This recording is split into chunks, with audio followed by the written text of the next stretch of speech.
программы компания «Мобильные телесистемы». Связь МТС – правильный выбор путешественника.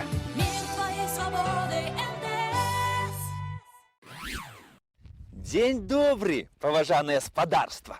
Ішоў я і дайшоў да вёскі Хатляны, што знаходзіцца ў Уздзенскім раёне Мінскай вобласці, Рэспубліка Беларусь. Калісьці сюды, кажуць, прыйшлі людзі. І гэтым людзям настолькі тут спадабалася, што яны вырашылі застацца, а застаўшыся пачалі будаваць хаткі. А паколькі людзі сюды прыйшлі вельмі творчыя, і кожны ў душы быў такім архітэктарам, то хаткі будавалі, каб былі непадобныя да суседскай. І ў выніку атрымалася не проста вёсачка, а музей пад адкрытым небам. І з суседніх вёсак людзі пацягнуліся сюды, каб не толькі паглядзець на гэтыя дзівосы, але і набрацца вопыту. Настолькі прыгожыя тут былі хаткі. Адсюль і назова Хатляны. Ну што, спадарства, пойдзем знаёміцца. За мной. –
1652 год быў вялікі на падзеі. Вось, напрыклад, у гэтым годзе ангельская армія заваявала Шатландыю, а ў далёкай Сібіры быў заснаваны горад Іркуцк, а ў Вялікім княстве літоўскім у дакументах упершыню з'явіліся ўзгадкі аб вёсцы Хатляны. Але вы ж зразумееце, спадарства, што людзі тут жылі яшчэ здаўна, аб чым і сведчаць старажытныя курганы ў наваколлі. Першыя курганы на Беларусі з'явіліся на мяжы 3-го і 2-го тысячагоддзя да нашай эры. І ў розныя часы іх называлі па-рознаму. Курганы, капліцы, валатоўкі, шведскія магілы. Аднак прадназначэнне яны сваё не мянялі. У іх нашыя продкі хавалі нябожчыкаў. У Уздзенскім раёне наогул вельмі шмат курганоў. Вось для суседняй вёскі іх налічваецца каля 170, а побач з Хатлянамі толькі 7, але затое вельмі старажытных. У 17 стагоддзі Хатляны атрымалі статус мястэчка і былі знакамітыя не толькі сваімі старажытнымі курганамі, але і сваёю карчмою, якая, кажуць, па некаторых чутках знаходзілася вось менавіта тут, на гэтым месцы. І ўсе, хто праязджаў праз Хатляны, абавязкова заходзіў у карчму. Ну, хтосьці, каб пашырыць кола знаёмстваў, а хтосьці, каб проста зайсці і выпіць добры кухаль піва. На тыя часы піва лічылася амаль нацыянальным беларускім напоем. І па тагачаснай статыстыцы... Хвілінку.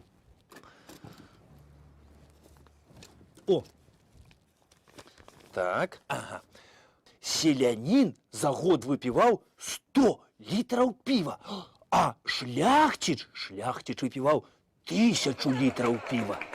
Але вы ж, спадарства, разумееце, што мы за здаровы лад жыцця. Мне тут распавялі адну гісторыю, якая здарылася з селянінам пасля наведвання карчмы. Ну, кажуць, селянін гэты ў карчме пасядзеў вельмі добра, аж да самай раніцы. А калі ўжо ўсё выпіў, з'еў, то, калі развідняла, пайшоў да хаты. Ну, каб жонку не разбудзіць, ён у сенях распрануўся, зняў абутак і ціхенька так пайшоў да ложку. Але па дарозе зачапіўся за дзіцячую калыску, схапіў яе і давай калыхаць трэсці. А жонка ўбачыла гэта і кажа яму: «От, які ты ў мяне малайчына, ай-яй-яй, а чаго так устаў рана? Ай, каханая моя, і ты прачнулася. Ой, а дзіцятка заплакала, дык я ўзяў, ды думаю, пакалышу, каб цябе не разбудзіла, а калі засне, дык касіць пайду». Ну, ідзі касіць, ды калыску не трасі, бо дзіця ў мяне пад бокам спіць.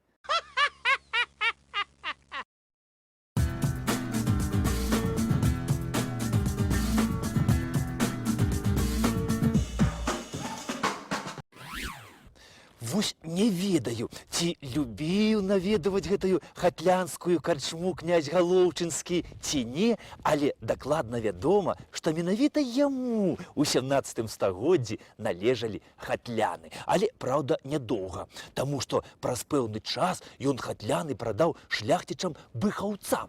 Тым самым быхаўцам, прозвішча якіх і дало назову аднаму з самых вядомых летапісаў па гісторыі Вялікага княства Літоўска.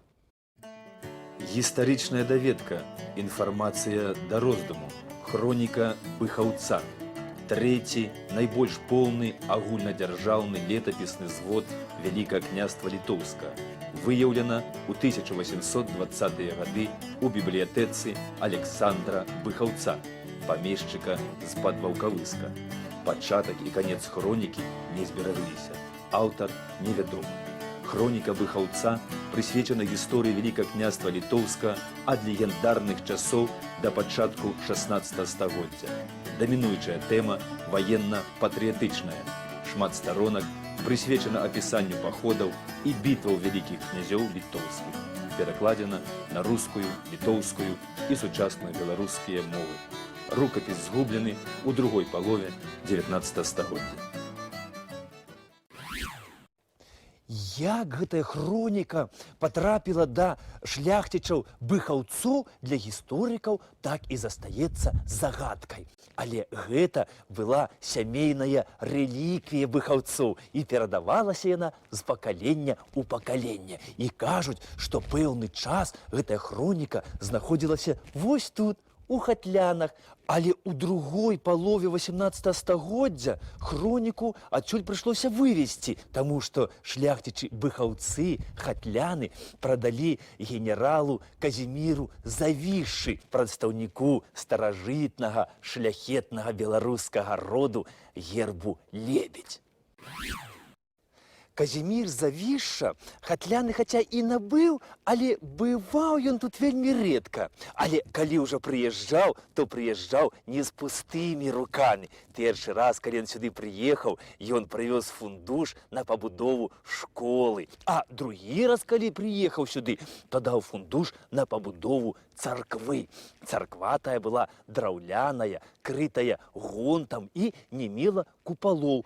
А побач з царквою знаходзілася званіца, дзе было 3 званы. І праіснавала тая царква амаль што стагоддзя. Але пасля, яна не была спалена падчас войнаў і не была разбураная, проста прыйшла ў заняпад. І ў 19 стагоддзе было вырашана ў хатлянах пабудаваць новую царкву. Вось гэтую.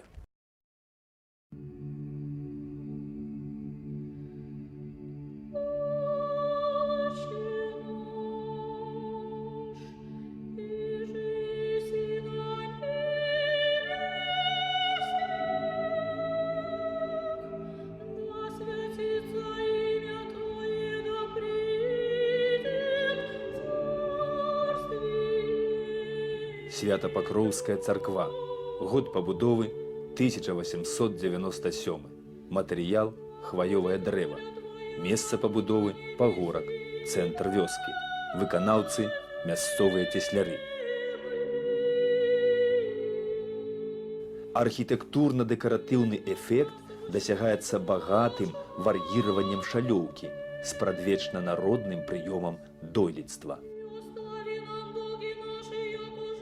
Царква багата дэкарыраваная разьбой. Мае 5 купалоў. Была зачынена ў 1960-е гады. Выкарыстоўвалася пад сховішча, збожжа і спартыўную залу. Зараз дзейнічае.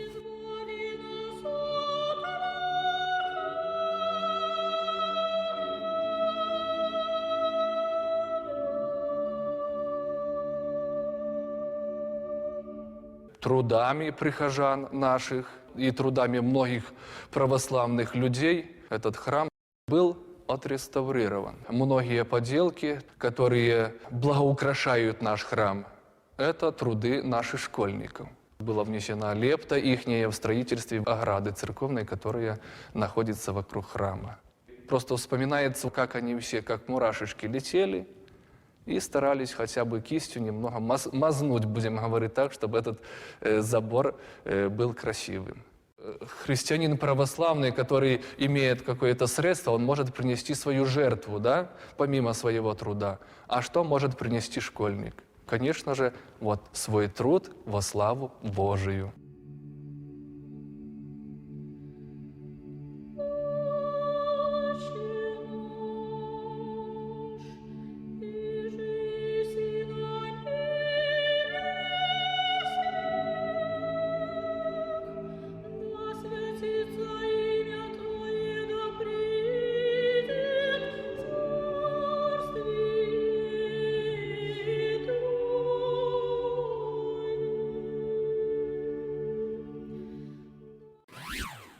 У тым годзе, калі была пабудаваная Свято-Покровская царква, хатляны ўваходзілі ў склад ігуменскага павета. І тут налічвалася да 1000 жыхароў. А акрамя знакамітай хатлянскай карчмы, тут быў яшчэ і магазин. Ну, не такі, як сёння, дзе прадаюць там кілбасы, кансервы, гарэлку, а магазин, у якім захоўвалася збожжа. А каб збожжа было дзе малоць, то мясцовыя жыхары пабудавалі 2 ветракі. І кажуць, што яны былі настолькі прыгожымі, што ні адзін фотограф не праходзіў, каб не сфотаграфаваць іх сабе на памяць. А выглядалі яны вось так. Праўда, да нашых дзён яны не захаваліся. Але затое пабудавалі тут у памяць аб тых вось гэты адзіны.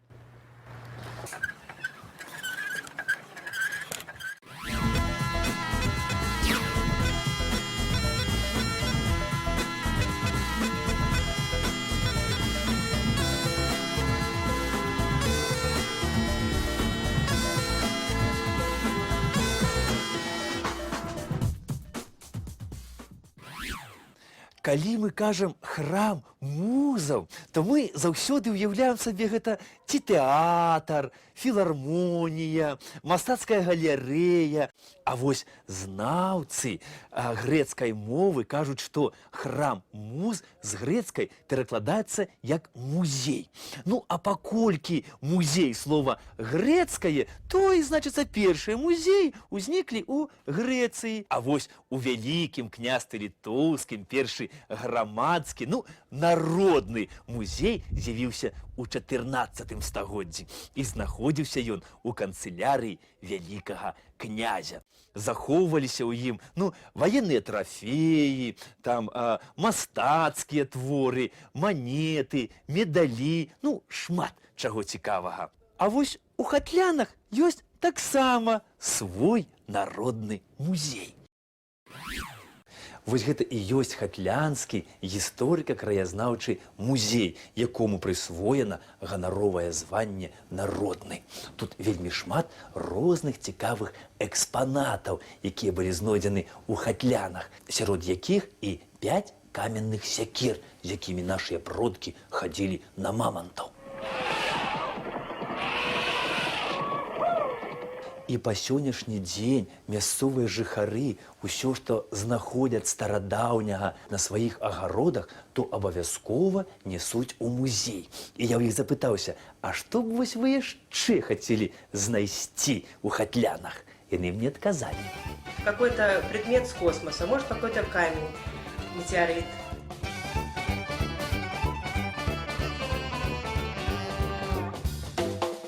Откопать сундук с золотом и бриллиантами.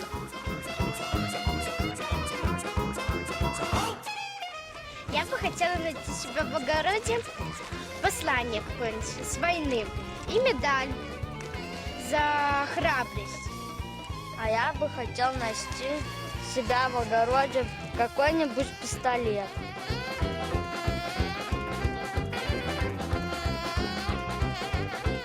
Наверное, бы хотела найти подкову, потому что известно, что подкова приносит счастье, а его, по-моему, всем не хватает, и мне в том числе.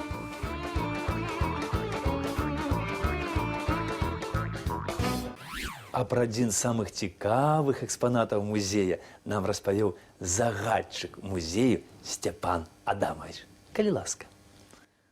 Я лічу, что самым цікавым экспонатом нашего музея является каменная саха.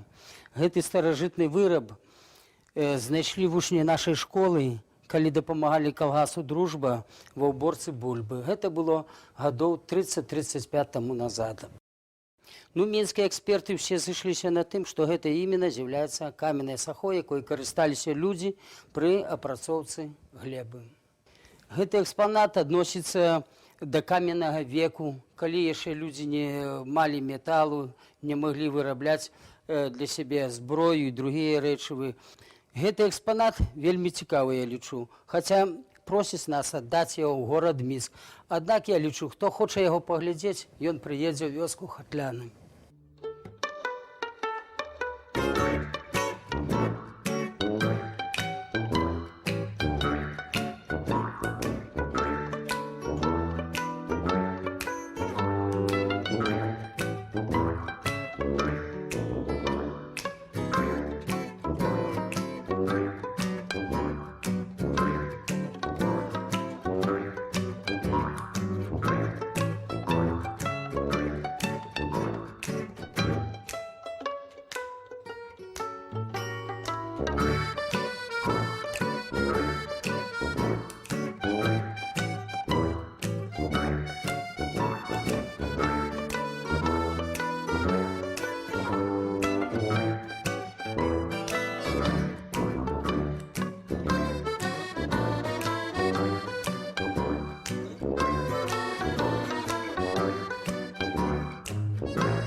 Каб зрабіць сваю ўласную выставу, не абавязкова ехаць у сталіцу.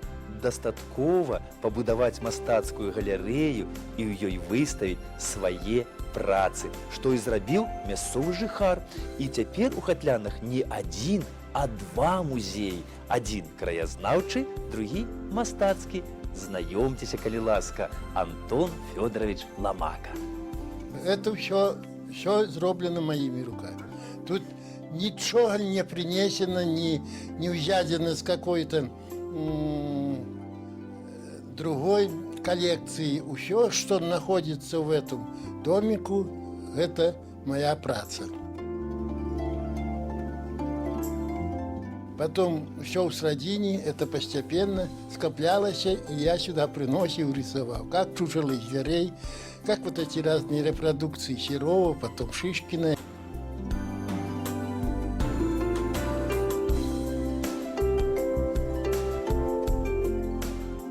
Я его все картины перерисовал почти. Ну и где я их девал, раздавал. Ну и вот несколько штук осталось. А тут, а так То кому-то на день рождения, то на то, то на то. Я все время дарю.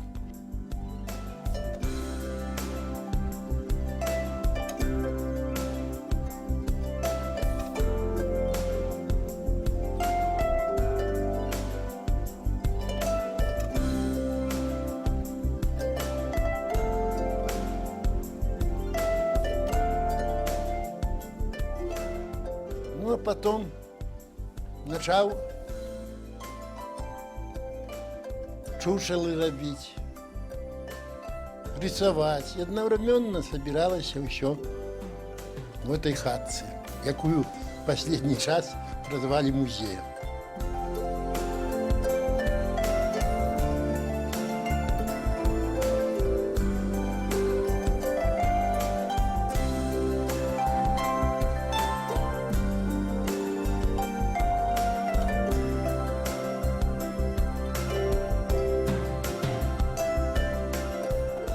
Первый раз, когда приехал вот этот отец Виталий, и он приехал ко мне, да, приехал специально поглядеть. Столяр я был такой, что мог любое сделать, но а строить надо было лес, надо было досками, надо было полы класть, и вот это непосредственно я и там еще сподвижники по этой теме старались робить.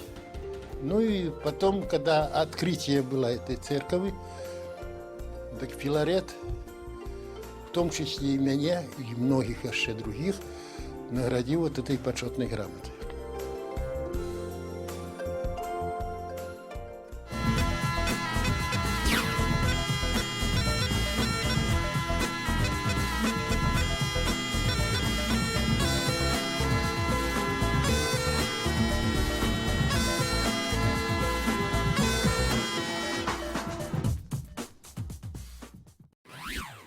Улетку хатляны турысты завітваюць, каб паслухаць спеў салаўя, узімку, каб атрымаць асалоду ад помнікаў драўлянага дойлідства. Адзінае, што застаецца тут нязменным, гэта мабільная сувязь МТС, якая працуе незалежна ад пары году.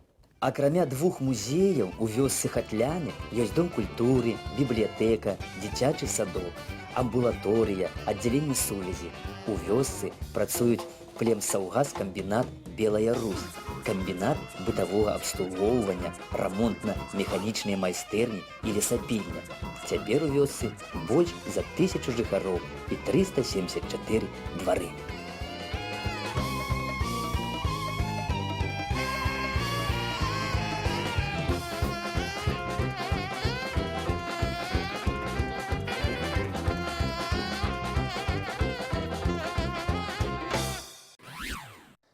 Тое мястэчка, у якое мы накіруемся ў наступнае нашае падарожжа, любілі раней наведваць буравеснікі савецкай літаратуры. Максім Горкі там пабываў тройчы, а Уладзімір Владзімірович Маяковскі, кажу, там напісаў свой знакаміты верш аб савецкім пашпарце.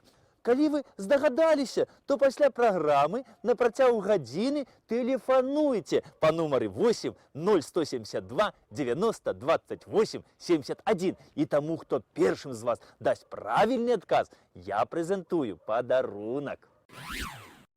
Да адной хатлянскай гаспадыні прыехалі госці. Ну, недзе з-пад узды. Ну, а гаспадыня гэта была такая гасцінная, шчырая жанчына. Яна гасцям узрадавалася і адразу кінулася, каб даставаць там з погрэба гурочкі, капусту квашаную, паляндвічку. А дзіця пакінула адно ў хаце. Пабачыла дзіця, што не мае маці. Давай плакаць, давай крычаць. Но пасля крычала і сціхла. Госці паглядзелі ды кажуць, вось, нарэшце яно заціхла. А дзіцятка пачула ды кажа, не, вось адпачну і зноў пачну. Я сёння за дзень таксама шмат нагаварыўся, так што вырашыў памаўчаць. Але толькі тыдзень. Так што, паважанае спадарства, да сустрэчы на наступным тыдні. Да пабачэння!